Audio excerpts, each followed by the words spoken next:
ऊपर से नीचे आते वक्त पैराशूट में मैंने दोनों मुल्क देखे हैं, और ऊपर से मुझे दोनों मुल्क में कुछ फ़र्क पता नहीं चला।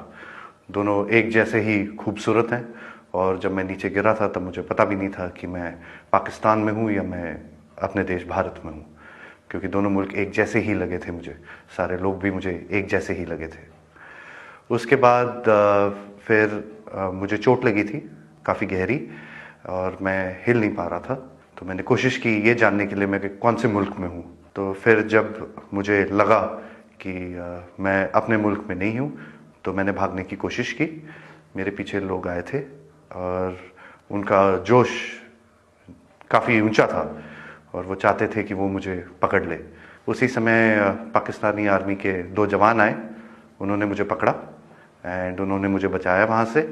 एक पाकिस्तानी आर्मी के एक कप्तान थे, वो आए, उन्होंने मुझे ये इन लोगों से बचाया। फिर वो मुझे अपने यूनिट तक लेके गए, जहाँ पे मुझे फर्स्ट एड दिया गया, एंड फिर उसके बाद मुझे हॉस्पिटल ले जाया गया, जहाँ पे मेरी जांच हुई और मुझे और एड दिया गया।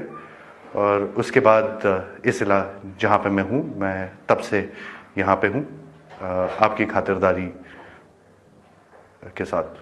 क्या हो रहा है कश्मीरी के साथ, वो ना आपको पता है ना मुझे पता है।